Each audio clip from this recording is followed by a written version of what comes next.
नमस्कार, मैं हूं कमलेश। लोकसभा संग्राम 2024 में आपका स्वागत है। बिल्कुल अब आप ये समझ लीजिए कि दुंदुभी बजना अब अपनी स्पीड बढ़ा दिया है। लोगों ने, राजनेताओं ने उनकी दुंदुभी की आवाज़ अब हमारे आपके कानों तक पहुंचने लगी है। वैसे तो पहले कहते थे ना कि जब गलियों में जूते चटकने लगे तो समझो इंतखाब आ गया है। तो अब जूते नहीं, अब तो पूरा शरीर सहित चटकाना शुरू कर दिया है नेताओं ने। यानी अब बिल्कुल दरवाजे पर हमारे चुनाव आके खड़ा हो गया है। सभी पार्टियां अपने अपने ढंग से लोगों को मतलब हमें आपको अपनी तरफ आकर्षित करने में लगी हुई हैं। और उसमें बड़ी भूमिका होती है घोषणा पत्र की, जिसको अलग अलग नाम से दिया जाता है। कांग्रेस ने कहा न्याय पत्र है और भारतीय जनता पार्टी ने कहा है मोदी की गारंटी है। वही है, घोषणा पत्र को ही नया नाम दे दिया गया है। भारतीय जनता पार्टी ने भी अपना घोषणा पत्र जारी कर दिया है। कांग्रेस ने तो लगभग एक सप्ताह पहले ही जारी किया था। हम और आप इस पे चर्चा में मशगूल हैं कि आखिर ये घोषणा पत्र में जो चीज़ें शामिल की गई हैं उस पर कितना अमल होगा। और कितना अमल होगा इसलिए हम चर्चा करते हैं कि पहले जो घोषणाएं हुई हैं उन पे कितना अमल किस पार्टी ने किया था, कितनी चीज़ें बची रहीं, और उसके बाद जब फिर अगला चुनाव आया तो किस तरह की बहानेबाजी की गई। ये सारी चीज़ें हमारे जहन में रहती हैं। वही उन्हीं बातों को ध्यान में रखते हुए इस बार हम फिर इस पर चर्चा करने के लिए कि अभी घोषणा जो की गई है दोनों दलों की तरफ से, प्रमुख दल हैं दोनों, बाकी तो क्षेत्रीय दल होते हैं, और हमारे यहाँ छत्तीसगढ़ में 2 ही दल है, इसलिए 2 दल की बात पर हम आज चर्चा कर रहे हैं। और चर्चा में आज हमारे साथ शामिल हमारे बगल बैठे हुए हैं श्री KS चौहान जी। आप भारतीय जनता पार्टी के प्रदेश प्रवक्ता हैं, और सरोज पांडे जी का पूरा मीडिया का अभी काम देख रहे हैं। और कार्नर में बैठे हैं आपके चिरपरिचित मनोज शर्मा जी। आप भास्कर के कोरबा ब्यूरो चीफ हैं, वरिष्ठ पत्रकार हैं और समाज सेवा में अग्रणी भूमिका निभाते हैं। आप दोनों का इस कार्यक्रम में स्वागत है। मनोज भाई, बात मैं आपसे ही शुरू करूंगा। बड़ा अच्छा लगता है घोषणा पत्र, न्याय पत्र, जो भी नाम दिया जाए, उसमें जो घोषणाएं होती हैं वो इतनी प्यारी होती है। आज मैं चर्चा से पहले पढ़ रहा था कांग्रेस का न्याय पत्र और भारतीय जनता पार्टी ने आज जो घोषणा पत्र जारी किया है, तो मन में एक भाव आ रहा था कि काश भारतीय जनता पार्टी सब पे अमल कर ले 1 वर्ष में, और कांग्रेस अगर सत्ता में आ जाती वो भी 1 वर्ष में अमल कर ले, तो भारत में वाकई वो महात्मा गांधी का रामराज आ जाए। बड़े एक पुरानी फिल्म का गाना जो है राजेश खन्ना की, वादे पे तेरे मारा गया, वादे पे तेरे मारा गया है ना। झूठा है तेरा वादा। खैर मैं झूठा नहीं कहता, वादा राजनीतिक दलों का, चूंकि आपने भी कहा कि कांग्रेस और भाजपा हमारे यहाँ 2 दलीय, और एक तरह से अगर राष्ट्रीय उपस्थिति देखी जाए, ये अलग बात है कि कांग्रेस को पश्चिम और मध्य क्षेत्र में और उत्तर के क्षेत्र में बड़ी एक तरह से हार का सामना करता पड़ रहा है, मगर उपस्थिति मौजूदगी इन दोनों ही दलों की राष्ट्रीय दलों के रूप में है। और दोनों ही दलों के घोषणा पत्र के ऊपर कि वे अगले 5 साल में एक्चुअल में इसे कहना चाहिए कि ये होना चाहिए डॉक्यूमेंट विजन जी।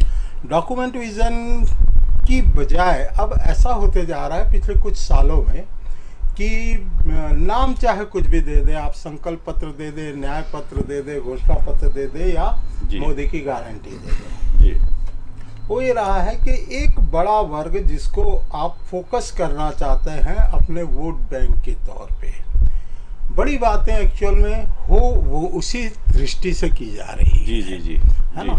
तो खैर, मगर चूंकि एक पार्टी सत्ता में है, दूसरी लंबे समय तक सत्ता में रही है, तो इन्होंने जो वादे किए हैं इस पर स्वाभाविक है कि चर्चा भी होगी, लोगों के ध्यान भी रहेगा, और शायद वोट देते समय ये उनके मतदाताओं के जहन में भी रहेगा।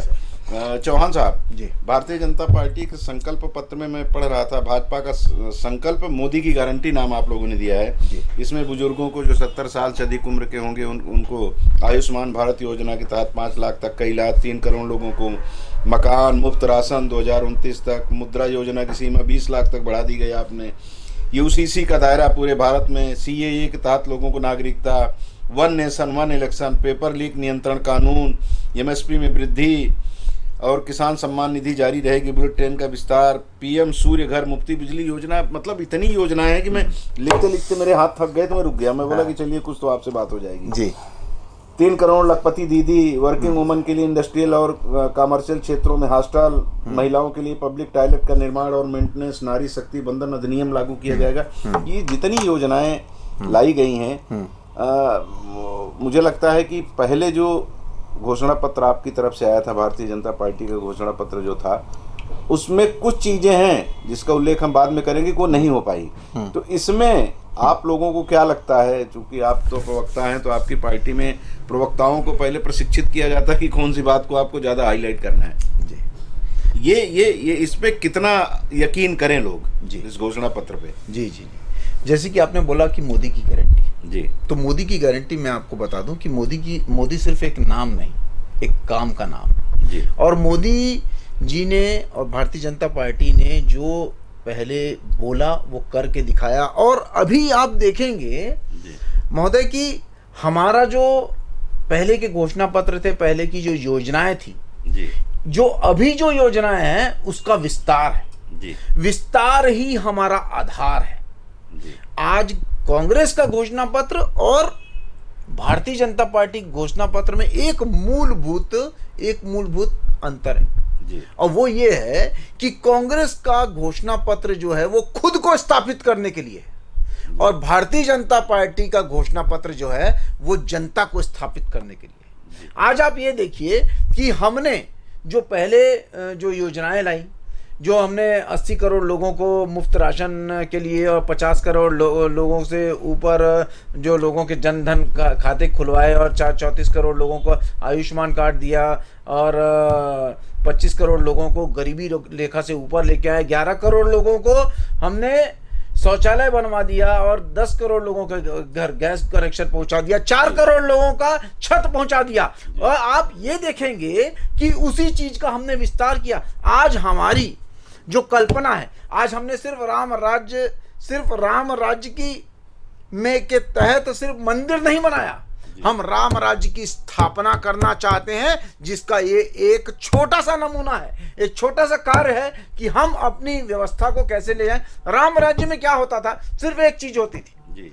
वो ये चीज होती थी कि न्याय व्यवस्था होती थी, न्याय के हिसाब से सभी चीजों को है जो न्याय रूप से वितरण किया जाता था, वो राम राज्य की कल्पना थी। और हम राम राज्य की तहत ये हम एक हमारा एक कदम है जो ये हमारे मैनिफेस्टो में दिखाई देता है। जी जी, राम राज की कल्पना को साकार रूप दे रहे हैं मनोज भाई ये लोग।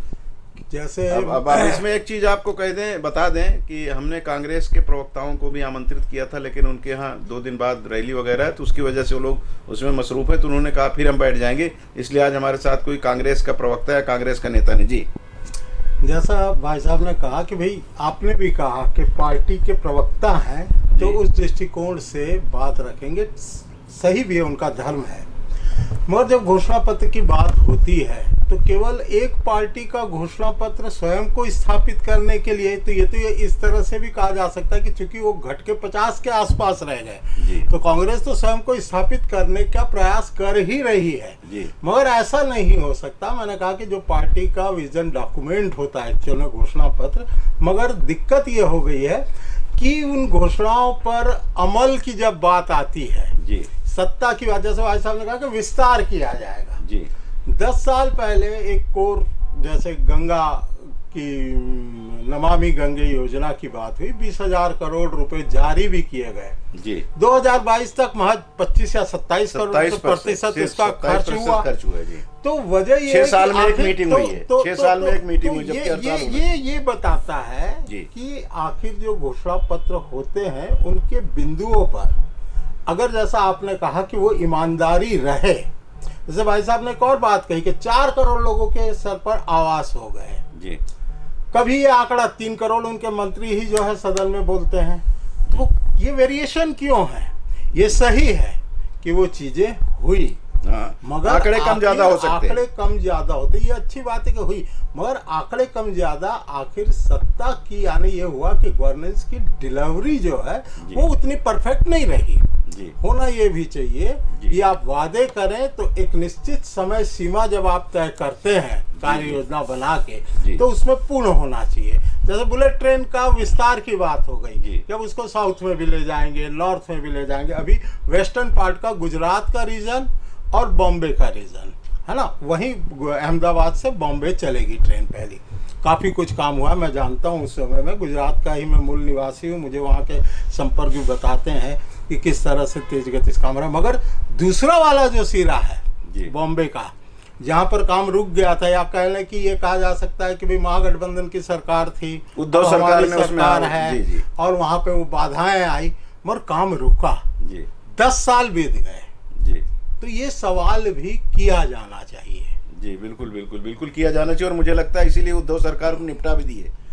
अब ये जो चीजें हैं, अगर आप उद्धव सरकार को निपटाने की बात सोचेंगे जी। तो ये भी देखना पड़ेगा जी। कि आने वाला जो आसन चुनाव है, पिछली बार उद्धव सरकार के साथ में ही चुनाव लड़के जो है 48 में से 43 सीटें जीत ली थी उस गठबंधन ने। जी अब वो एनसीपी भी टूट गया है, आपका शिवसेना भी टूट गई है, कांग्रेस के पूर्व मुख्यमंत्री अशोक चौहान तक चले गए हैं, है ना। तो ये असल में दरअसल में वहाँ जो सत्ता पे काबिज है वो ये समझ लीजिए कि 24 के चुनाव में जाने के पहले वोटों का जो गठबंधन था, अगर वो महाअघाड़ी का गठबंधन रहता, वो बड़ा मजबूत गठबंधन सिद्ध हो रहा था। लेकिन अब टूट गया। वैसा ही चुनाव, वैसा ही आप देख लीजिए बिहार में हुआ। हाँ वो बढ़ेंगे, हाँ। उस पर बढ़ेंगे।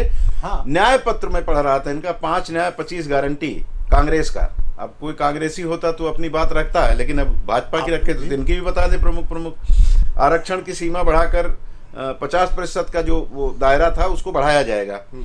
एमएसपी को कानूनी दर्जा, कर्ज माफी आयोग, जीएसटी मुक्त खेती, आर्थिक सामाजिक जाति गणना, नौकरी में बैकलॉग 1 वर्ष में भरेंगे, आर्थिक कमजोर वर्ग को 10% आरक्षण, संविदा कर्मियों को नियमित किया जाएगा, भूमिहीनों को जमीन देंगे, पेपर लीक मामले ट्रैक कोर्ट अदालत के जरिए फास्ट ट्रैक के जरिए उसको ठीक किया जाएगा और पीड़ितों को मुआवजा मिलेगा। युवकों को ट्रेनिंग और फिर मानदेय व नौकरी दी जाएगी। स्टार्टअप के लिए फंड्स योजना, परीक्षाओं के लिए आवेदन शुल्क खत्म किया जाएगा। ऐसे तमाम घोषणाएं इनकी तरफ से की गई हैं। परिवार के गरीब महिला को 1 लाख महालक्ष्मी योजना, इसकी सबसे ज्यादा चर्चा हो रही है। आखिर आप लोग तो चौहान जी यहाँ 12,000 रुपए दे रहे हैं छत्तीसगढ़ में, कांग्रेस कह रही है कि पूरे देश की महिलाओं को हम 1 लाख रुपए प्रतिवर्ष देंगे, और राहुल गांधी जी ने तो ये कहा कि खटाखट हर महीने आपको 8-8.5 हजार रुपए हर घर को जाएंगे। कोई बीपीएल का परिवार रह ही नहीं जाएगा, सारे के सारे लोग एपीएल में आ जाएंगे। मैं आपसे सिर्फ एक क्वेश्चन पूछना चाहता हूँ। इन्होंने वृद्धा पेंशन की बात कही थी अपने मैनिफेस्टो में 2018 में, छत्तीसगढ़ में की बात कर रहा हूँ। इन्होंने विधवा पेंशन की बात कही थी, इन्होंने 500 रुपए हर महतारी को देने की बात कही थी। ये तीनों चीजें अभी तक पूरी नहीं हुई हैं, और उनकी सरकार चली भी गई। और उसके बाद जब पत्रकारों ने उनसे पूछा इस विधानसभा के पहले, तो वो उत्तर देने के उसमें लायक ही नहीं थे, उत्तर दिया ही नहीं। वो बोले वो चलती रहेगी योजनाएं। अरे कब चलेगी? 5 साल तक आपने बोला था, तो 5 साल तक विधवा पेंशन और विधवा पेंशन और ये तो 500 तो दिया नहीं। और तीसरी बात जी, मैं ये बोलना चाहता हूं कि आज हम बहुत ज़्यादा जागरूक हैं। हमारा जो पिछला जो बजट था और इस साल का जो बजट होगा वो कितना आ जाएगा? ज़्यादा से ज़्यादा 50 लाख करोड़ रुपए। पिछली बार का बजट तो हमारा था 47 लाख 65,000 करोड़ रुपए देश का। देश में महोदय मैं आपसे पूछना चाहता हूं कि कितनी महिलाएं हैं जी, कितनी महिलाएं हैं? कि आज हमारे देश में लगभग 50% महिलाएं हैं जी। लगभग 60 से 65 करोड़ रुपए महिलाओं को आपको देना पड़ेगा। इसका मतलब यह है कि 60 लाख करोड़ रुपए आपको हर साल लगेगा, 60 लाख करोड़ रुपए। जबकि हमारे बजट का जो मापदंड है, जो हमारा बजट है, तो पिछले साल 47 लाख करोड़ था, और इस बार बढ़ के ज्यादा से ज्यादा 50 लाख करोड़ आएगा। आप 60 लाख करोड़ आप महिलाओं को दे कैसे सकते हैं? इसका मतलब यह है कि आप फर्जीवाड़ा कर रहे हैं। आप ये मैं पहले ही बोला आपको कि अपने आप को स्थापित करने के लिए ये अपना बजट लाए हैं, ये अपना मैनिफेस्टो लाए हैं। जबकि हम धरातल में बात करते हैं, हमारे को जनता को स्थापित करने के लिए हम अपना मैनिफेस्टो लाए हैं, जो हो सकता है।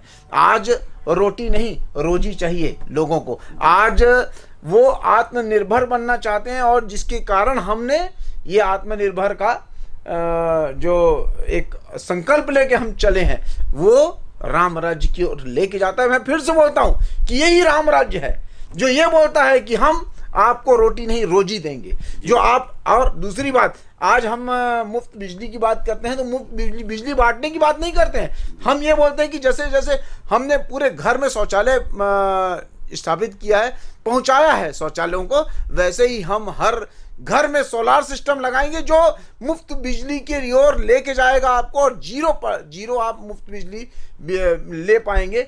हम ये सोच लेके चलते हैं, हम आत्मनिर्भर बनाने की सोच लेके चलते हैं।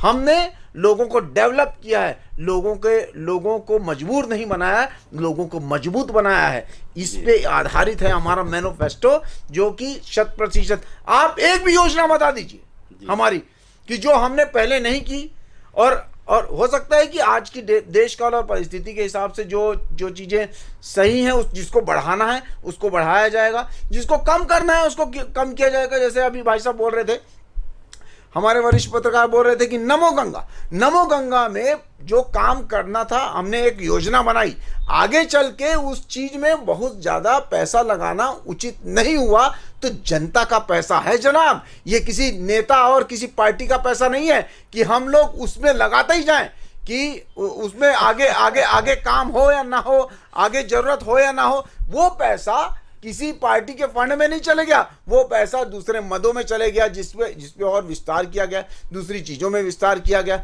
आज हम देश काल और परिस्थिति के हिसाब से ही काम करेंगे, और वही धर्म है।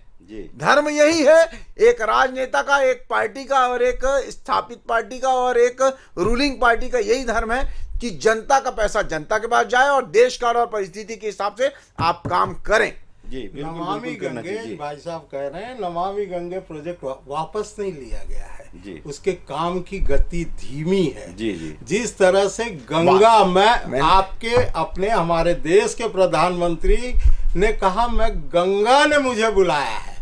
नमामि गंगे प्रोजेक्ट को बीजेपी ने अपना एक बड़ा जो है वो मैनिफेस्टो में भी था, और उन्होंने एक बड़ी योजना के तौर पर पैसा कम नहीं किया गया। दूसरी बात आपने कही कि पैसा मुफ्त में बांटने वाली बात है या नहीं दे रहे हैं, इस जगह का पैसा। अब से कुछ समय पहले तक जब हिमाचल और कर्नाटक की हार नहीं हुई थी, आप मोदी जी के या तमाम बीजेपी नेताओं के भाषण उठा के देख लीजिए, उसमें कहा जाता था कि ये टैक्स पेयर्स का पैसा है, मुफ्त देना, देश में जो है लोगों को देना वो गलत है। आज क्यों चालू किया आपने 1000 रुपए यहाँ पे? हाँ, अब मैं बता दूं। वोटों की दरअसल स्वीकार कीजिए, हम ये नहीं कहते। देखिए, मैं अच्छी योजनाओं की भी अगर बात करूं, इन 10 सालों में मैंने जो महसूस किया वो भी बताता हूं। मुझे जो है एक बात, हम जब स्टूडेंट थे तब से ये सुनते थे कि शिक्षा पद्धति अब बस्ते का बोझ, और उसके बाद में आगे आता थी शिक्षा पद्धति में बदलाव होना। आत्मसात किया गया शिक्षा पद्धति को। ये अलग बात है कि कुछ एजेंडे के हिसाब से कोई भी पार्टी रहेगी, भाई ये हमारे महापुरुष है या हमारा संघर्ष है, ये पाठ्यक्रम में शामिल हो, मगर बेसिक जो चेंज भारतीय शिक्षा पद्धति में हो रहा है वो अब हो रहा है, अब लागू हो रहा है। अच्छी पहल थी। मेडिकल कॉलेज की स्थापना किया जाना, अब हर जिले तक की बात आ रही है। उसका उदाहरण हम स्वयं देख सकते हैं अपने शहर में। मेडिकल कॉलेज की जो स्थापना हुई वो वास्तव में केंद्र प्रवर्तित योजना है, वो मोदी जी के ही उसके विजन का नतीजा है। जो उससे फर्क जो स्वास्थ्य सेवाओं में पड़ेगा वो बहुत बेहतर योजना है। तीसरी चीज है कि अगर आप आधारभूत ढांचे की और सड़क और रोड रेल, जिससे हम अभी पीड़ित हैं बहुत ज्यादा, मगर जितना काम चल रहा है उन दोनों जगह पर जो तेजी से काम चल रहा है, वास्तव में वो आज भी इनके घोषणा पत्रों इंफ्रास्ट्रक्चर पे काम जो है, और पिछली 10 साल का अगर किसी को पूछा जाए काम किसका रहा तो बोल देते हैं नितिन गडकरी साहब का, कि जिन्होंने इंफ्रास्ट्रक्चर के क्षेत्र में तक काम किया। मगर ये तमाम चीजें अपनी जगह, अब इसके हर पहलू के ड्रॉबैक भी होंगे। आप जितना कह रहे हैं, मुझसे ज्यादा अगर शायद कांग्रेस का कोई होता वो कहता। अब देखिए कि 70 साल की उम्र के बाद 70 साल के उम्र के नागरिक कोई भी हो, उनका निःशुल्क इलाज होगा। जिजीविका या औसत जीवन की आयु पे जब हम जाते हैं तो 70-72 में खत्म हो गई चीजें। 60 साल की उम्र से जिस तरह से बीमार हो रहे हैं या लोग, उसको किया जाता। जैसे छत्तीसगढ़ राज्य के चुनाव के समय दोनों ही पार्टियों ने कह दिया था कि हम जो है सभी के लिए, एक ने कहा था 5 लाख का, एक ने कहा था 10 लाख का इलाज देंगे। आज केवल बीपीएल वालों को वो सुविधा उपलब्ध है, तो बहुत पहले से अच्छी थी, सुविधा है, पहले से थी है ना। वो। मगर जी। एक वर्ग जो मिडिल क्लास है, जो अपने अगर आज बीमार पड़ जाए तो ऐसा लगता है कि घर द्वार बिक जाएंगे, जेवर गिरवी रखने पड़ जाएंगे। जी। वो चीज को आप कहेंगे कि दशा हमने बढ़ाई, अभी संसाधन है उस दृष्टिकोण से जा रहे हैं। आप सारी चीजों को एक साथ समेट दिए पंडित जी, सारी चीजों को समेट दिए। बहुत सी चीजें जी। हैं। आप एक बात आप जिस पे कहना चाह रहे थे, महतारी बंधन योजना पे, जी। तो उसमें भी एक मैं उसमें थोड़ा सा और ये जोड़ रहा हूँ, अब आप अपना पक्ष रखिएगा कि जैसे विष्णुदेव साय सरकार को उस योजना को लागू करने के लिए आखिर ऋण लेना पड़ा। हमारा पुराना राज्य यानी अखंड मध्य प्रदेश की बात कर रहा हूँ, वहाँ के मुख्यमंत्री को भी पैसे लेने पड़े, जो महिलाओं के लिए उन्होंने एक योजना शिवराज सिंह चौहान ने चालू की थी। तो वैसे ही अगर इनकी सरकार आएगी तो ये भी कहीं से कटोरा लेके भीख मांग के ले आएंगे, वो दे देंगे, क्योंकि ये पैसा तो है नहीं, तो कहीं ना कहीं से लाया जाएगा और उसकी भरपाई हम ही आपको करना है। देखिए फर्क है जी। फर्क है, यूटिलाइजेशन का फर्क है। और जैसा कि हमने बोला कि हमारा जो इंटेंशन है वो हम इम्प्लीमेंटेशन में बदल दें तो हम लोग कारगर साबित होते हैं। आज यूटिलाइजेशन जो नहीं हो रहा था, जो होना चाहिए था, आज कर्जा लेना पड़ता है। आज हम एक छोटे से व्यापार के लिए भी कर्जा लेते हैं, लेकिन उसको अगर हम कमा के वापस दे देते हैं तो वो हमारे व्यापार का विस्तार होता है, वो हमारे व्यापार की गति को आगे बढ़ाता है। ऐसा ऐसी नहीं सोच, दे पाते तो मूल वो चला जाता है, मॉर्गेज जो रहता है वो भी चला जाता है। एक बात बता दीजिए, एक बात बताइए कि हमने 15 साल की रमन सरकार में जो काम किया, उसमें 40 लाख करोड़ रुपया तक 15 साल तक 40 लाख करोड़ रुपए कर्जा था। लेकिन जैसे ही 5 साल की ये भूपेश सरकार आती है तो 90 लाख करोड़ रुपए हो जाता है। 5 साल में आपने 50 लाख करोड़ रुपए ले लिया और हमने 40 साल तक 15 साल तक हमने सिर्फ 40 लाख करोड़ रुपए तक ही उसको रोक के रखा हुआ था। क्यों?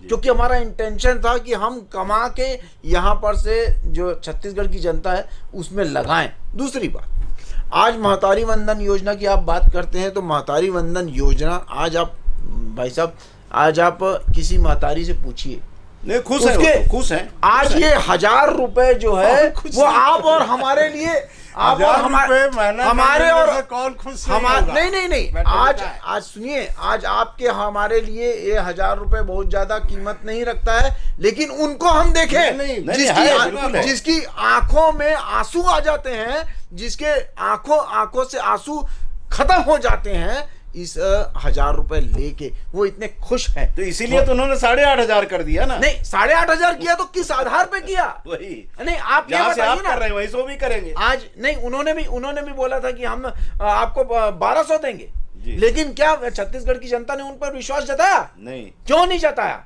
क्योंकि वो पहले देख चुके हैं उनको। और दूसरी बात ये है, ये मोदी की गारंटी है जनाब। जो मोदी ने पहले जो किया, ऐसा कौन सा कार्य किया नहीं था जो उन्होंने बोला और उन्होंने नहीं किया। दूसरी बात, मैं ये बोलना चाह रहा हूं कि आज महतारी वंदन योजना के तहत हम जो महतारियों को मजबूत बना रहे हैं, जो आत्मनिर्भर बना रहे हैं, तो ये हमारा दायित्व है और ये हमें पूरा करना है। और विष्णुदेव सरकार जो है वो इस दायित्व को पूर्ण करने में मोदी सरकार के आशीर्वाद से, मोदी सरकार के मार्गदर्शन से ये हम पूर्ण करेंगे। और आत्मनिर्भर भारत के साथ साथ हम आत्मनिर्भर छत्तीसगढ़ भी बना के दिखाएंगे। जो ये इन्होंने 5 साल लूट मचाई है वो फिर से जनता इन्हें कभी माफ नहीं करेगी। और स्थापित, मैंने पहले ही बोला कि इनका जो मैनिफेस्टो है, आप खुद बताइए ना, 65 लाख करोड़ रुपए आप कहां से लाएंगे, जबकि हमारा जो हमारा बजट है वही 50 लाख करोड़ का है जी। ये कहां का है? और इनको बुद्धि कौन देता है? क्या लोगों को समझ में नहीं आता कि आपको 65 रुपए आप देने की बात कर रहे हैं और आपके पास 50 रुपए में आपको सभी चीजें करनी है जी। स्वाभाविक है, वो कहीं ना कहीं जब उन लोगों ने योजना बनाई है तो जब उनके किसी शीर्ष नेतृत्व से कभी यहाँ इस दरमियान अगर आना हुआ तो उनसे जरूर हम लोग पूछेंगे, ये क्वेश्चन जरूर पूछेगा, करें वो लोग। पंडित जी, आपने शिक्षा पद्धति की बात की तो पेपर लीक के मामले को दोनों ने लिया है, कांग्रेस ने भी लिया है, भारतीय जनता पार्टी ने लिया है। चूंकि एक दिल्ली का चुनाव है, संसद का चुनाव है, तो उसमें मुझे लगता है कि छत्तीसगढ़ और ये छोटे राज्यों की बजाय उत्तर प्रदेश और बिहार को टारगेट में लिया गया होगा। कुछ दिन पहले उत्तर प्रदेश में हुआ था, उत्तर प्रदेश में पुलिस भर्ती वाले में अक्सर हुआ, होता है वहाँ, राजस्थान में हुआ जी। ऐसा मतलब मैं ये कहूंगा कि ये पेपर लीक वाली जो चीज है, ऐसा लगता है जैसे सरकारें चाहे किसी की भी हो जी, कोई भी नहीं रोक सकता, वो एक क्योंकि ऐसा लगता है कि उसके अंदर, उस सिस्टम के अंदर घुसे हुए लोग हैं, ही बिल्कुल हैं, बिल्कुल, है ना। तो इस वजह से, और चूंकि युवाओं की आकांक्षा है, एक आज हमारे यहाँ जब अभी कुछ अर्सा पहले होमगार्ड में शायद सफाई कर्मी या उसकी भर्ती का निकला, तो पोस्ट ग्रेजुएट लोगों ने आवेदन दिए, एक पोस्ट के खिलाफ 400 से 500 लोगों के आवेदन थे। सुरक्षा का भाव मिलता है सरकारी नौकरी के कारण, इस वजह से लोग के भविष्य सुरक्षित, आकर्षण उसके प्रति ज्यादा रहता है जी। तो ये वजह है, उसको रोका जाना चाहिए निश्चित रूप से। वो उन योग्य बच्चों के साथ सबसे अन्याय नहीं बोलूँगा मैं, बहुत बड़ा अपराध है पेपर लीक का होना, इसलिए उस अपराध को तो कतई बर्दाश्त नहीं किया जाना चाहिए। सरकार कोई भी आए उसे सख्ती के साथ रोकना चाहिए। वही कह रहा हूँ, दोनों उस पे बिल्कुल दृढ़ सही संकल्पित लग रही हैं। दूसरी बात, भाई साहब ने छत्तीसगढ़ के कर्ज की बात की जी। केंद्र सरकार में आप अगर 5 साल और 15 साल कहते हैं तो 70 साल में 55 लाख करोड़ रुपए केंद्र सरकार के ऊपर कर्ज था, आज 2,05,000 करोड़ से अधिक का हो गया। तो ये जो ये कर्ज का मक्कड़ जाल है, आप कहेंगे इंफ्रास्ट्रक्चर इतनी गति, वो जो आधार बना, ये इस बात से कोई इनकार नहीं कर सकता, स्पिरिट और दृढ़ता ये होना। बुलेट ट्रेन का चाहे कितना विरोध या कोई भी हुआ कि इसकी तुलना में तो 100 एक्सप्रेस हो जाएंगे, मगर उन्होंने किया। वैसे ही हाईवेज के भी उदाहरण है और उपयोगी सिद्ध हो रहे हैं, मगर साथ ही साथ उसकी रीपेमेंट, ये तो दोनों ही पक्ष को देखना पड़ेगा कि कर्ज का जो रीपेमेंट है, आज हाईवेज जितने बन गए, आप मेट्रो का उदाहरण ले लीजिए, नागपुर में जाके आया, नागपुर के मेट्रो का जिस तरह से विस्तार हो रहा है, बीच में पुणे गया था, पुणे में जिस तरह से विस्तार हो रहा है, बताया जाता है कि मेट्रो केवल दिल्ली की लाभ में चल रही है।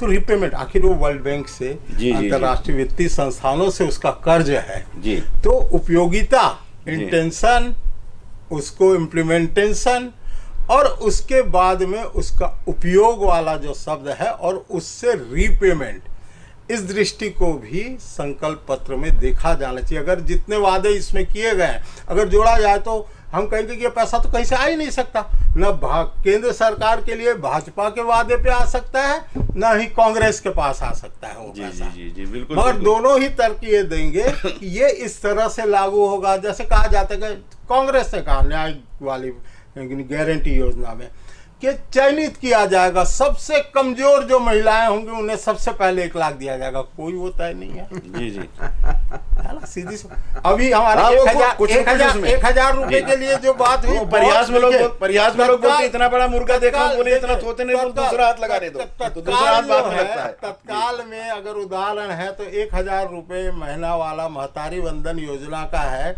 मैं अपने परिवार के ही उसने तो एक झंझट पैदा कर दिया। पहले ये कहा गया था कि कलेक्टर की बीवी को भी मिलेगा, आप इस तरह की बातें कही गई। वो उन्होंने कहा, मगर तमाम शर्तें आई, चूंकि हम लोग का ये दायित्व और हम लोग शायद हो सकता है कि कुछ दिनों में खबर छापे, ये इनकम टैक्स पेयर, ये उद्योगपति, इसकी पत्नी को भी मिल रहा है जी। तो हमने सामने अभी तो लोग कह रहे हैं कि अभी दे रहे हैं, लोग झंझट हो गई जी कि तुम ही एक ईमानदार रह गए, मेरे यहाँ भी हुआ है भाई, मेरे यहाँ भी हुआ है ना। तो ये चीज, मगर ये एक हास परिहास की बात है, मगर ये देखा गया कि वो जो 1,000 रुपए दे दिए गए दो अभी, क्योंकि आत्मनिर्भर और महिला सशक्तिकरण जरूरी वो होता ठीक है, मगर सबकी दृष्टि वोटों की फसल पे तो तय रूप से है जी। तो जो इन्होंने यहाँ किया है, अगर मान लो अभी तो हालांकि आसार नहीं दिख रहे हैं, जर्नलिस्ट होने के नाते हम लोग भी ये बात जानते हैं कि अभी कहीं दूर दूर तक ऐसा नहीं दिखाई दे रहा है कि कांग्रेस कहीं सरकार में आएगी, ये तो, लेकिन वो अपने आप को स्थापित करने के लिए जो बातें कह रहे हैं, अगर मान ले थोड़ी देर के लिए कांग्रेस की सरकार आ जाती है, तो वो भी वही करेंगे जो ये कर रहे थे कि 1 लाख रुपए में पहले वही चुना जाएगा, कि बीपीएल में भी जो बीपीएल होगा, अति बीपीएल होगा, पहले उसको। अभी एक सर्वे आया है लोक नीति CSDS का, हिंदू ने वो सर्वे करवाया है, उसमें जो है कि एक सवाल पूछा गया कि किनके वादों पर, चूंकि बड़े नेता के तौर पर इधर राहुल गांधी और इधर मोदी जी जो है, किनके वादे पर आपको भरोसा है। आम उस पे आप देखेंगे केवल 1% कम। मोदी जी 18 पे हैं, राहुल गांधी 17 पे हैं, मगर कहने का अर्थ यह है कि 17-18 जी 82-83% लोग जो है वो ये यकीन करने को तैयार नहीं है किसी के ऊपर कि इन घोषणा पत्रों पर अमल होगा। जी, लेकिन 1% तो ज्यादा है मोदी जी है का। ना? हाँ, ज्यादा है। मगर ये बड़ी बात है कि जहाँ कहीं टक्कर ये में चौहान निकाला जी के लिए जाता खुश था। होने वाली बात तो वही है कि भाई उनसे तो ज्यादा है। उनके लिए ये चिंतन की भी बात है कि जिन्हें क्या क्या सिद्ध करने के लिए क्या क्या कवायदें नहीं की गई, वो राष्ट्रीय स्तर पर क्या 1% की दूरी पर ही वादे के यकीन पे है।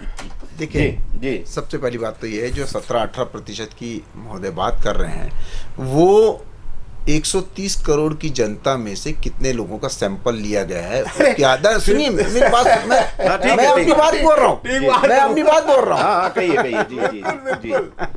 तो दूसरी बात यह है कि आज हम टेस्टेड हैं और ट्रस्टेड हैं, दोनों चीज़ें, क्योंकि हमने वो काम करके दिखाया है। आज हम अगर विश्व में 5वीं अर्थव्यवस्था में आए हैं तो ऐसे ही नहीं आए हैं। आज हम विश्व में 4थे स्थान पे स्टॉक एक्सचेंज पे हैं। आज हम विश्व में 3रे स्थान पे मोबाइल सेक्टर पे हैं। आज हम विश्व में 2रे स्थान पे मोबाइल सेक्टर पे हैं। आज हम पहले स्थान पे इंफ्रास्ट्रक्चर पे हैं। तो ऐसे ही नहीं है, ये टेस्टेड और ट्रस्टेड वाली बीजेपी सरकार है जो मोदी जी की गारंटी के साथ फिर से अपना मैनिफेस्टो लेके आई है और आगे कार्य करने के लिए हम संकल्पित हैं। हमारे लिए राजनीति जो है ना भाई साहब, हमारे लिए राजनीति है राज्य के लिए नीति, कोई राज करने के लिए नीति नहीं है। हम किसी मिशन के लिए राजनीति में आए हैं, लेकिन लोगों का मिशन ही राजनीति में आना होता है। तो ये हमारा मिशन नहीं है, हम काम करने के लिए आए हैं और काम हमारा बोलता है। आप 65 साल क्या कर रहे थे, मेरा ये प्रश्न है। आपके जो अभी जो घोषणा पत्र लेके आए हैं, क्या इसमें से कुछ भी काम आपने पहले किया? आज पहले हम कबूतर उड़ाया करते थे, आज हम चीते भेजते हैं दूसरों के घरों में और वो वहाँ पर से शिकार करके आते हैं। आज हम सिर्फ करेंगे और देखेंगे और दिखाएंगे ये बातें नहीं करते। आज हम भविष्य वक्ता नहीं, भविष्य करता है। ये मोदी जी की गारंटी है, भविष्य करता। दूसरी बात, अभी महोदय बोल रहे थे कि हमने भी कर्जा लिया है। कर्जे 2 प्रकार के, अगर हम कर्जा लेके घोड़ा खरीद लें तो वो बात अलग है, और कर्जा लेके गाय खरीद लें वो बात अलग है।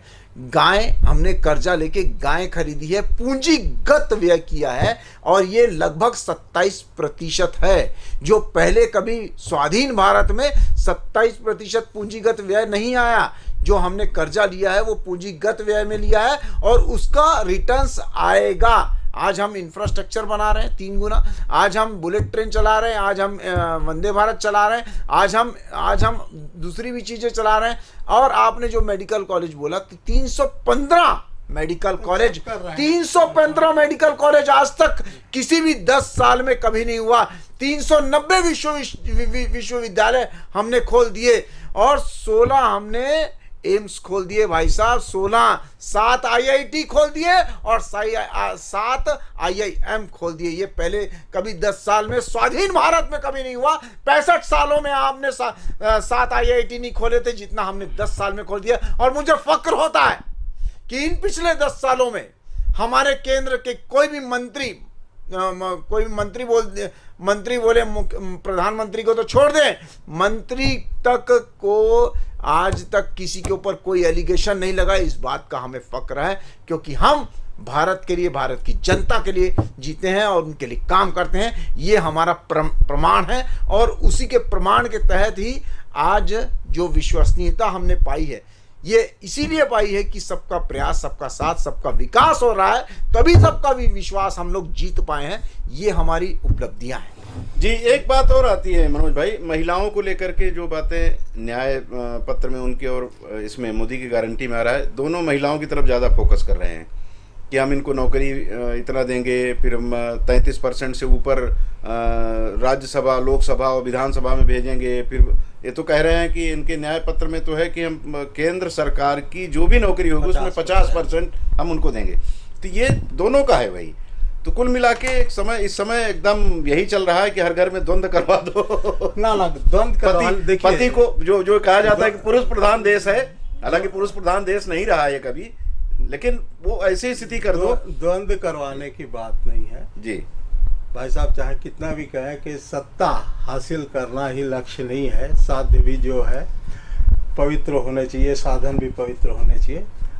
इस देश की आबादी का जो मतदाता है वो 35% तक की आयु का आज 50% है। देश की आधी आबादी मतलब मतदाताओं की 35%। स्वाभाविक है, महिलाएं भी हैं जी। जैसे हमारे यहाँ महिलाओं की संख्या ज़्यादा है, महिलाएं करीब करीब अब देश में लगभग बराबर स्थान पे है। तो स्वाभाविक है कि दोनों को ही टारगेट किया जाएगा, वो उनको काम करना, उनके कल्याण की योजनाएं लाना, ये चीज़ें अपनी जगह है, मगर बेसिक जो है वो ये है कि हाँ, ये सबसे बड़ा मतदाता वर्ग आज की तारीख में ये है।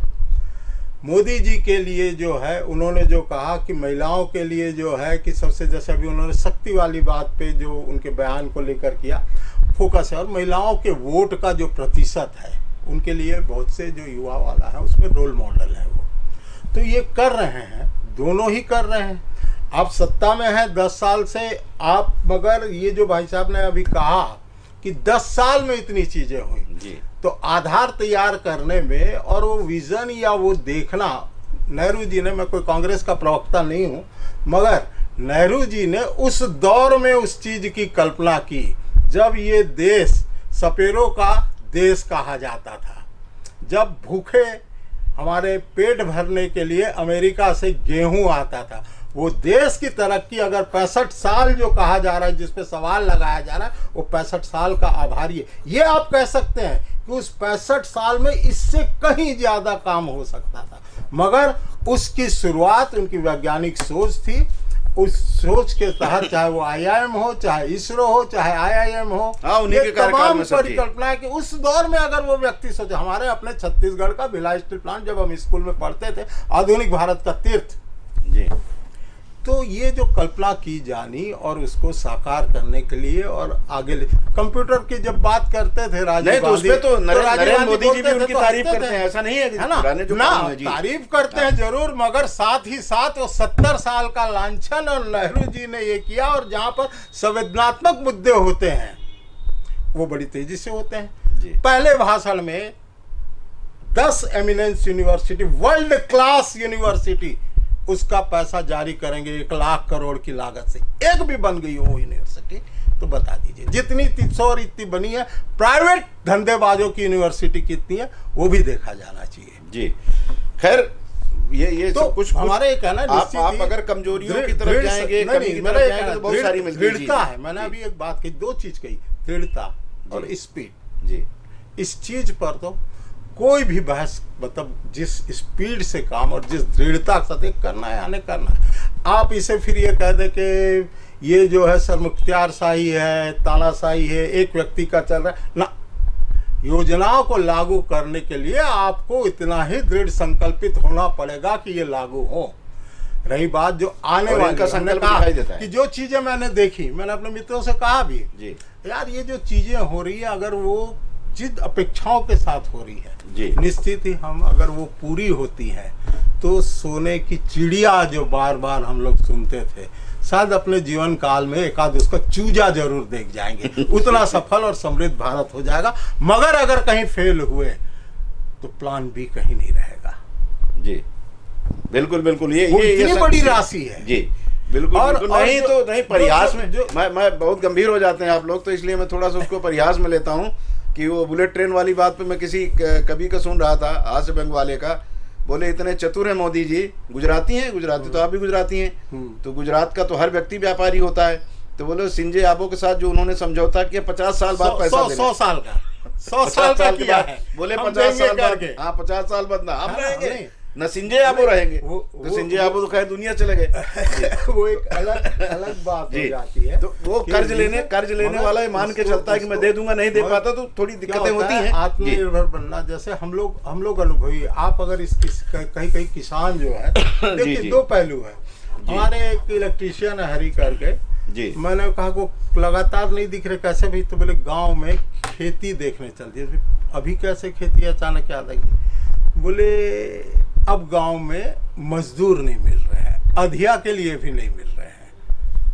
तो वजह अब बोले, तो बोले सब मगन है, बोले मिल रहा है फ्री में। एक दूसरा पक्ष उसका कि वो क्यों गए हैं, उसका पक्ष उन्होंने खुद बताया, क्योंकि अब जो धान का मूल्य मिल रहा है जी, वो पहले कभी नहीं मिला, और हमें लगता है कि हमें फिर से ये खेती खुद ही करनी चाहिए जी, खुद ही की निगरानी में, ना अधिया फदिया में कुछ देने की जरूरत नहीं है जी। तो ये दोनों पहलू मतलब हैं। विष्णुदेव सहाय की योजना से दोनों खुश हैं। है ना, मतलब आप कहें चाहे पिछले 5 साल से पैसे मिल रहे थे, अब उपदेश के 28 समय तब तो मिले। चुप रह गए थे जी, इसी वजह से शायद बड़ी हार जो हुई, हाँ 2 साल 5 का फिर की, दिए हैं अभी। तो उस वजह से हुई होगी। जी जी, मैं चौहान साहब, ये अब मैं मूल पे आ रहा हूँ कि ये जो इस तरह से मुफ्तखोरी, इसको मुफ्तखोरी, क्षमा चाहता हूँ, उसको मुफ्तखोरी कह रहा हूँ, क्योंकि हमारा देश स्वाभिमानियों का देश रहा है।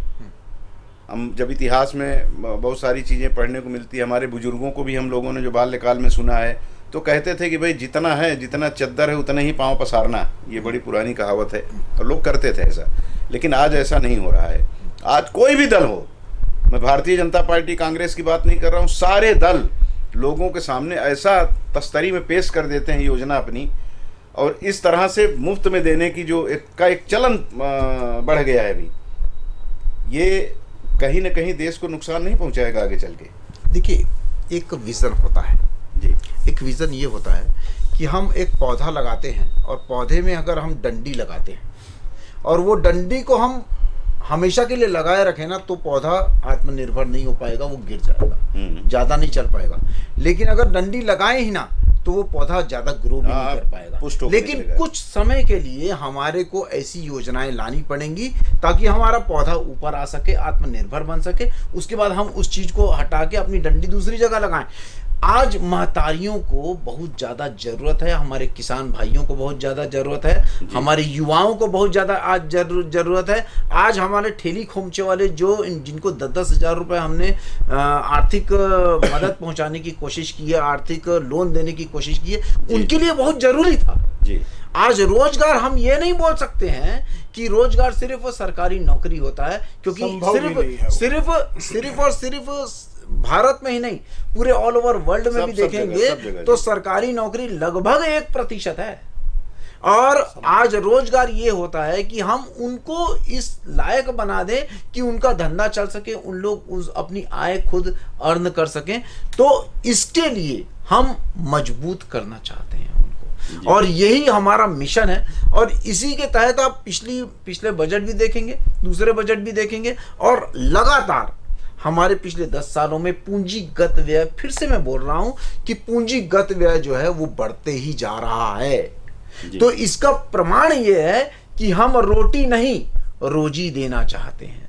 आज हम रोजी देंगे, पूंजीगत व्यय करवाएंगे किसी से, तो हम लोग को वो रिटर्न्स मिलेगा। आज आप ये बोल दीजिए कि आज मान लीजिए कि कोई बच्चा है, उस बच्चे को अगर हमारे को 21 साल तक उनका खर्च और लालन पालन करना पड़ता है, तो आप ये नहीं बोल सकते हैं कि वो मुफ्तखोरी है। वो आगे जाके वो बच्चा कमाने के लायक बन जाए, आगे जाके मतलब अपने पैरों पे खड़ा हो जाए, आत्मनिर्भर बन जाए, ये भाजपा की सोच है।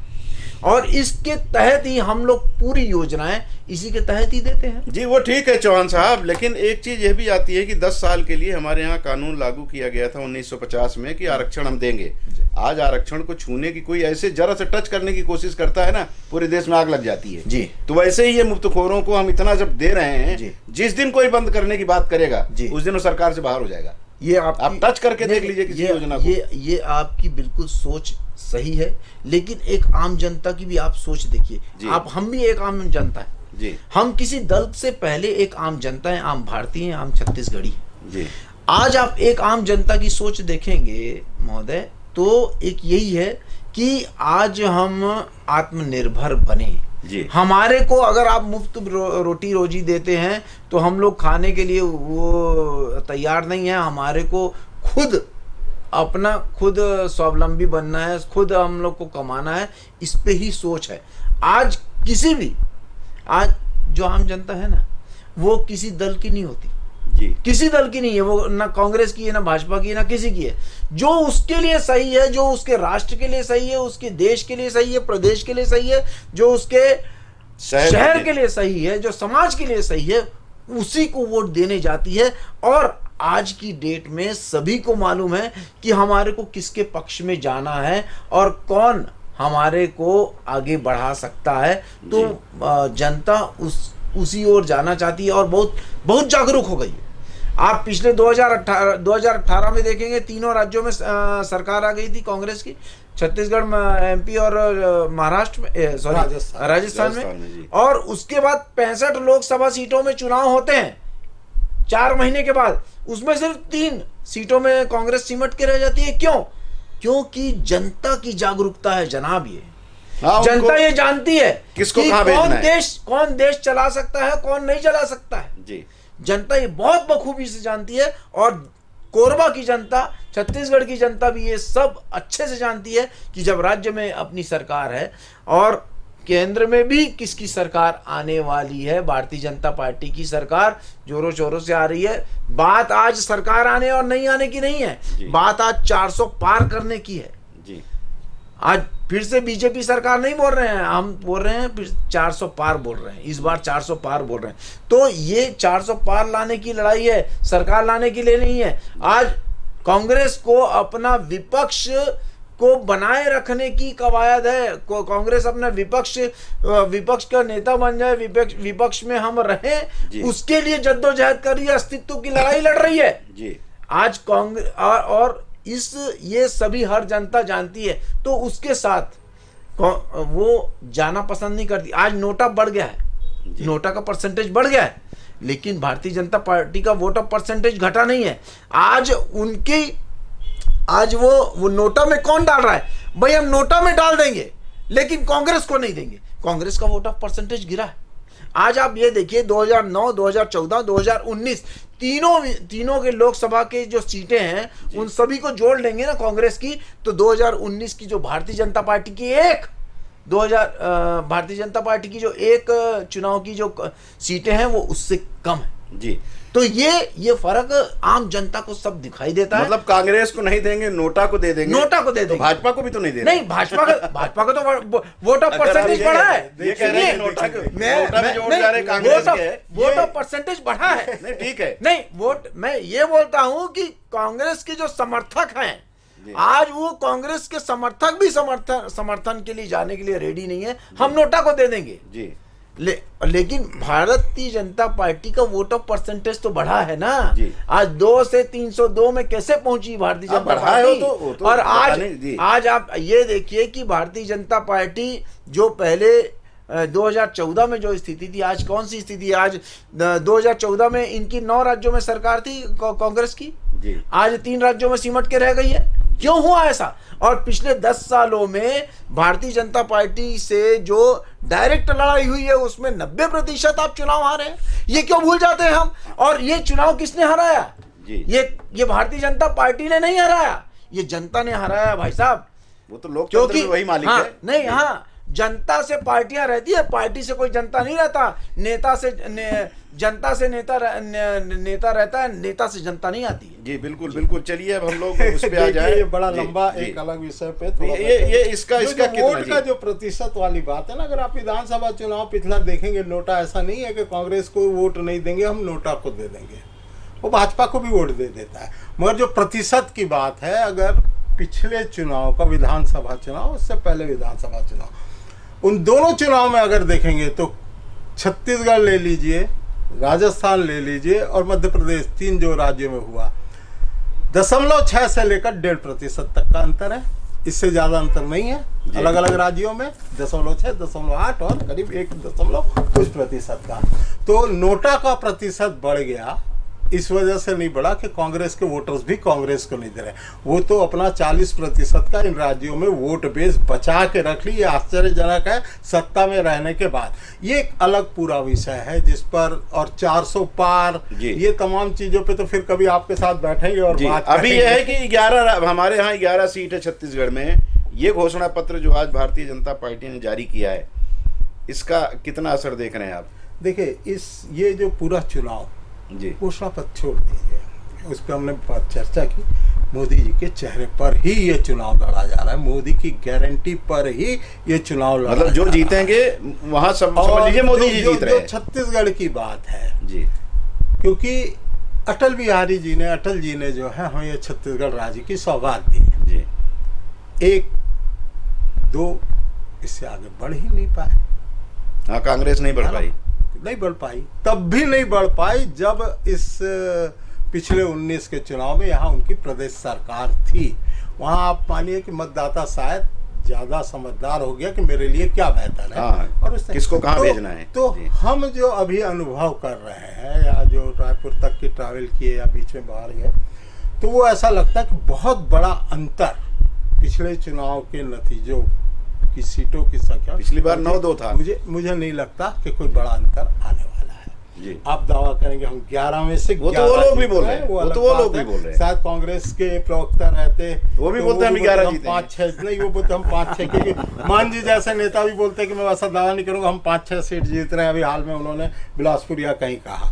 तो वो कोई, क्योंकि चूंकि जिस तरह से अभी विधानसभा चुनाव में बीजेपी की सरकार आई है, जो योजनाएं घोषित की, उसका लोगों का भरोसा भी जगा। महतारी वंदन जो आपने अभी बात किया था महिला वोटर की, और इसमें एक पहलू जो है युवा को आकर्षित करने का, वो युवाओं को आकर्षित करने का एक बड़ा अच्छा और आत्मनिर्भर वो एक पॉइंट है। 20 लाख रुपए जो है ना मुद्रा लोन जी का किया जाता है। वो जो घोषणा पत्र में है, वास्तव में स्वागत वाला कदम है, मगर साथ ही साथ ये है कि जो नियमों को भी, हाँ, नियमों की शिथिलता कुछ होनी चाहिए, मगर साथ ही साथ क्योंकि 5 लाख की लोन बिना गारंटी तक के थी, और फिर वो डूबता है पैसा, तो आखिर हमारा ही पैसा डूबता है अगर रिपेमेंट्स नहीं आती। मगर सच्चाई ये भी है कि छोटे ऋण वाले, या चाहे वो वाहन का ऋण हो, चाहे वो होम लोन हो, उनका रीपेमेंट 94% तक है।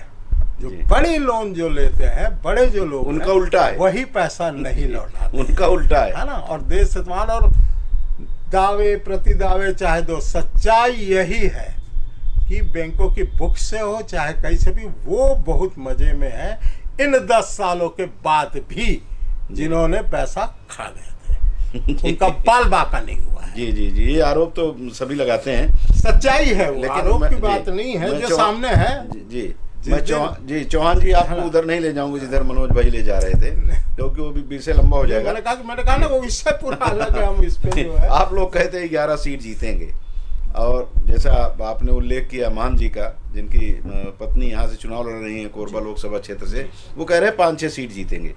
तो बड़ी ईमानदारी से कहते हैं कि 5-6 सीट जीत सकते हैं। आप लोग कहते हैं 11 में 1 में भी उनको आने नहीं देंगे। देखिए, आज अपन फैक्ट और आंकड़ों में बात, जबकि 1-2 तो रहा है शुरू से, मैं क्या बोल रहा हूँ, फैक्ट और आंकड़ों में बात करें तो ज्यादा अच्छा रहेगा। आज 2019 का भी चुनाव हमने देखा, और 2024 का भी हम लोग चुनाव देख रहे हैं। आज 2019 और 2024 में भी बहुत ज्यादा अंतर आ चुका है जी, बहुत अंतर है। आज जो हमने 5 साल अपना कार्य किया, आज 2019 में हम लोग मोदी की गारंटी बोल रहे थे, नहीं बोल रहे थे। आज हम मोदी की गारंटी क्यों बोलने लग गए हैं? क्योंकि और दृढ़ता से हमने अपने आप को 10 साल में इतना स्थापित कर लिया कि हम गारंटी के वर्ड तक पहुंच गए, गारंटी के शब्द तक पहुंच गए कि गारंटी है बॉस, ये मोदी की गारंटी है कि हम एक करके दिखाएंगे, क्योंकि हमने करा है, और ये टेस्टेड और ट्रस्टेड वाली सरकार है। इस वजह से हम आज जितने 2019 में हम जिस स्थिति में खड़े हुए थे, आज हम 2024 में खड़े हुए हैं। आज आप कोरबा की बात ले लीजिए, 2019 में जो परिस्थितियां थी, वो थी 8 विधानसभा में, 6 विधानसभा में कांग्रेस थी, 1 विधानसभा में भारतीय जनता पार्टी, एक में गोंडवाना, एक में सॉरी अपना पहले 7 जोगीपुर आपके पास थी, जोगी ना 7 की 7 कांग्रेस, जोगी कांग्रेस के पास थी, एक 7 के अजीत जोगी भी तो वहां से चुनाव, अजीत जोगी थी। तीसरा ये आज की डेट में 6 विधानसभा भारतीय जनता पार्टी के पास है जी। और एक गोंडवाना के पास है और एक कांग्रेस के पास है जी। आप ये देखिए कि जनता त्रस्त आ चुकी थी, जनता बहुत जागरूक है जी। जनता ये जानती है, चलो ठीक है हमने मौका दिया कांग्रेस को, आप काम करके दिखाइए, आप काम नहीं कर पाए। नहीं, अगर ये आंकलन आपका है कि 6-1 है तो चापा जांजगीर तो आपके हाथ से जा रहा है, वहां तो भाजपा ही नहीं है। अरे मैं ये बोल रहा हूँ आप पहले उसके बाद आप वोट ऑफ परसेंटेज देखिए। आप हम पिछली बार यहाँ पर से 26,000 से ही पीछे रह गए थे जी। और आज की डेट में आप देखिए, आज की डेट में बच्चा चप्पा सरोज पांडे कर रहा है। और वो क्यों कर रहा है? और इसमें सरोज पांडे जी सिर्फ एक प्रतीक हैं उस काम की जो मोदी की गारंटी है, उस भाजपा की जो जिसने यहाँ पर हमारे हिंदुस्तान को एक यहाँ पर सिर्फ यहीं पर स्थापित नहीं पूरे विश्व में स्थापित करके दिखाया है, उस पार्टी की वो प्रतीक है। तो इस वजह से मैं ये समझता हूँ कि ये वाली सीट और कांग्रेस खेमे की इतनी ज़्यादा गुटबाजी जी, इतनी ज़्यादा गुटबाजी आज आप ये समझ ही नहीं पाए। मतलब हम सभी देख रहे हैं जी कि एक 45,000 वाले जीतने वाले को उसी क्षेत्र में उसको टिकट नहीं दी जाती है और 1891 वोटों से एक विधानसभा जीतने वाले को उसकी टिकट दे दी जाती है। आपसी लड़ाइयाँ, आपसी झगड़े इतने ज़्यादा हैं कि उसके कारण वो क्षेत्र का विकास नहीं कर पाए। आज सबसे बड़ा बात ये है, सबसे बड़ी बात ये है कि जनता ये सब जानती है कि भारतीय जनता पार्टी के अलावा और कोई विकल्प केंद्र में नहीं है जी जो सरकार ला सके। इसलिए 11 की 11 जीतेंगे। बिल्कुल 100% जीतेंगे जी। मनोज भाई, कोरबा को 100% जीतेंगे। कोरबा को आपने टच किया चौहान जी ने, तो यहाँ पे थोड़ा सा, अब हालांकि बहुत ज़्यादा चर्चा नहीं लेकिन शुरू हो गई चर्चा, लोग करने लगे, अंदर बाहर की बात करने लगे हैं। सरोज पांडे जी ने भी कल परसों बयान दिया था, मान जी का भी एक बयान था बीच में, तो अंदर ही बाहर ही कुछ कहीं आपको लगता है कि सफल होगा? देखिए 2-3 चीज़ें हैं उसमें जो है कि हर पार्टी की अपनी रणनीति होती है जी। मान जी का बयान, मैं तो राजनांदगांव वाला बयान भी और जिस अंदाज में उन्होंने दिया उसको भी मैं किसी अपनी एक रणनीति का उनके हिस्सा मानता हूँ। उनका कार्ड है लोकल का, निश्चित रूप से लोकल का ही कार्ड है। उसके साथ साथ ओबीसी वोटर पे फोकस करने का कार्ड है, SC ST वोटर पे फोकस करने का कार्ड है। आप देख रहे होंगे एक दूसरा अंतर आपको लगेगा कि शहरी क्षेत्र में जो है वो कांग्रेस की सक्रियता है या उस स्वयं नेता की सक्रियता वो आप नहीं देख पा रहे होंगे जी। सरोज पांडे जी की शहरी क्षेत्र में, अर्ध शहरी क्षेत्र में सक्रियता कहीं ज़्यादा है। आप अगर वोटों को देखते हैं, जब पिछले ट्रेंड को देखते हैं, तो यहीं से जो है वो वोट जो है लहर के तौर पे पड़ते हैं जी। तो ये दोनों अपनी रणनीति के तहत काम कर रहे हैं और मेरा मानना है कि चुनाव उतना आसान नहीं है जी। ये चुनाव उतना आसान किसी भी रूप में नहीं है, क्योंकि पिछली बार भी लहर तो मोदी जी की ही थी जी, फिर भी हार गया उनका कैंडिडेट यहाँ पे। तो कोरबा क्षेत्र, लेकिन ज्योतिनंद दुबे और सरोज पांडे में अंतर है, फर्क है। अब उस ये जो वजह रही है उसको लेकर जो है, तो कम से कम अभी की स्थिति में मैं मानता हूँ कि चुनाव जो है आसान किसी के लिए नहीं है। जी चौहान जी। जी, कम से कम हम 2 लाख से प्लस के अंतर में ये चुनाव जीत रहे हैं। वो मैं इस विश्वास के साथ कह रहा हूँ, ये फैक्ट के साथ बोल रहा हूँ कि सबसे पहली बात ये है कि उसका सबसे महत्वपूर्ण कारण ये है कि जनता, कोरबा की जनता बहुत ज़्यादा जागरूक है और वो ये सब जानती है कि केंद्र में किसकी सरकार आ रही है और हमारे को कौन सा सांसद चाहिए यहाँ पर, जिससे हम डबल इंजन की नहीं ट्रिपल इंजन की सरकार कोरबा में लागू कर पाए। आज ये कोई नहीं चाहता है कि जिसकी सरकार केंद्र में आ रही है उसका सांसद हमारा नहीं होना चाहिए। ये सबसे बड़ा कारण है, ये सबसे बड़ी। आप प्रत्याशी को एक साइड में कर दीजिए, अभी तो मैं प्रत्याशी में भी आऊंगा, लेकिन एक प्रत्याशी को आप साइड में कर दीजिए। और दूसरी बात, सबसे मेन बात यही है। और दूसरी बात यह है कि आज प्रत्याशी को भी ले लेंगे तो टेस्टेड और ट्रस्टेड वाली बात फिर से आ जाती है। आज सरोज पांडे जी 2 बार महापौर रही, 2 बार, और उन्होंने जो विकास करा, अजीत जोगी की सरकार थी जब सरोज पांडे जी बनी थी जी महापौर, दिन भर वो रायपुर के ऑफिस में बैठी रहती थी कि मेरे क्षेत्र के लिए मेरे को फंड चाहिए जी। और बहुत ज्यादा फंड यहाँ पर दुर्ग में आया भी जी। और ये काम करने का एक पैटर्न है, ये काम करने का एक वो है। और आज आप दूसरी जगह देख लीजिए, इसीलिए उनको विधायक बनाया गया, इसीलिए उनको सांसद की टिकट दी गई, इसीलिए राज्यसभा सांसद बनाया गया कि आप उसके बाद राज्यसभा सांसद बनने के बाद ये पालक सांसद रही यहाँ पर। 14 करोड़ में से 12 करोड़ रुपए उन्होंने सांसद निधि से अपने खर्च कर दिए। 11 करोड़ 28 लाख रुपए उनको दिए गए थे, किनको? ज्योत्सना महंत जी को। उसमें से 40% पैसा ही उन्होंने खर्च कर पाए। 412 उन्होंने कार्य प्रस्तावित किए थे महोदय, 412, सिर्फ 6 कार्य पूर्ण हुए। 106 कार्य शुरू भी नहीं हुए। अलग बहस का शुरू भी नहीं हुए। अगर मैं कहूं कि 10.5 करोड़ उन्होंने अपनी टिकट तय होने के बाद चुनाव के इन पहले सरोज पांडे जी ने दिए, तो फिर वो बहस का विषय नहीं, वो बात। और अच्छा, हमारा कहना भी अगर आप कभी उनको अगर कांग्रेस के रहते साथी तो वो ज्यादा गहराई से बता पाते कि क्या चीजें हुई और क्या नहीं हुई। अगर इतना ही विकास हो गया था तो केवल एक सवाल है, पिछला चुनाव दूर से हार क्यों गई? खत्म कहानी। हाँ।